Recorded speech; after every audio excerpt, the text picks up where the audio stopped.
दोस्तों, आज हम एक बार फिर आपके बीच लेकर आए हैं गौतम बुद्ध और चरित्रहीन स्त्री की कहानी को लेकर। यह कहानी आपको बहुत कुछ सिखा जाती है और मुझे पूरी उम्मीद है यह कहानी वाकई आपके जीवन को प्रभावित करेगी।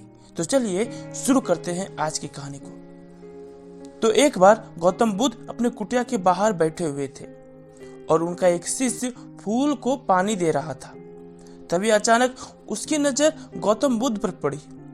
शिष्य ने देखा कि गौतम बुद्ध मुस्कुरा रहे हैं। शिष्य तुरंत गौतम बुद्ध के पास आया और उनके मुस्कुराने का कारण पूछा।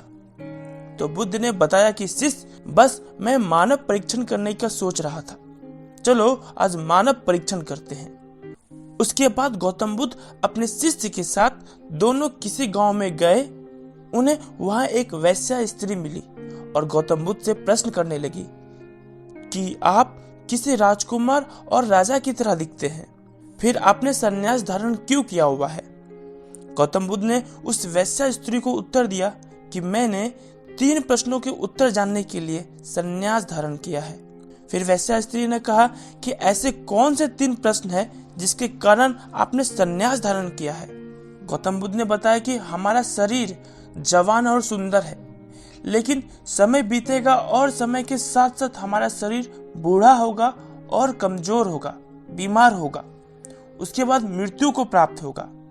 मुझे बुढ़ापा, बीमारी और मृत्यु के कारण का ज्ञान प्राप्त करना है, इसलिए मैंने संन्यास धारण किया है।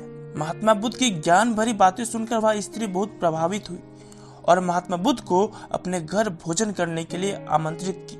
जैसे ही यह बात उस गांव वाले को पता चली तो गांव वालों ने महात्मा बुद्ध के पास आए और कहने लगे कि आप उस स्त्री के घर न जाएं, क्योंकि वह स्त्री चरित्रहीन है। फिर महात्मा बुद्ध ने सरपंच को बुलाकर पूछा कि क्या यह बात सच है कि वह स्त्री चरित्रहीन है? सरपंच ने भी बुद्ध को बताया कि इस गांव वालों की बात सत्य है, ये लोग बिल्कुल सही कह रहे हैं, वह स्त्री चरित्रहीन है। और तब महात्मा बुद्ध ने सरपंच का एक हाथ पकड़कर कहा, सरपंच जी, अब आप ताली बजाकर दिखाओ। तो सरपंच को आश्चर्य हुआ और कहा, यह तो असंभव है, एक हाथ से ताली कभी बज सकती है क्या? तब महात्मा बुद्ध ने कहा, ठीक इसी प्रकार कोई भी स्त्री अकेली चरित्रहीन नहीं होती। अगर वह स्त्री चरित्रहीन है तो आप सब गांव वाले भी चरित्रहीन हैं। ऐसे तो मुझे भी आपके घर नहीं आना चाहिए। अगर पहले आप चरित्रहीन नहीं होते तो वो स्त्री भी चरित्रहीन नहीं होती। फिर क्या? महात्मा बुद्ध की बात सुनकर सभी गांव वाले बुद्ध के सामने झुक गए और अपनी भूल की माफी मांगने लगे। और फिर महात्मा बुद्ध ने उस वेश्या के घर भोजन किया और वहां से चले गए। दोस्तों, हमें किसी को भी चरित्रहीन कहने का हक नहीं है। उससे पहले हमें अपने आप को देखना है कि हम पूरी तरह पवित्र हैं। क्या हम चरित्रहीन नहीं हैं? पहले हमें तन मन से पवित्र रहना चाहिए, उसके बाद दूसरों को चरित्रहीन कहना चाहिए।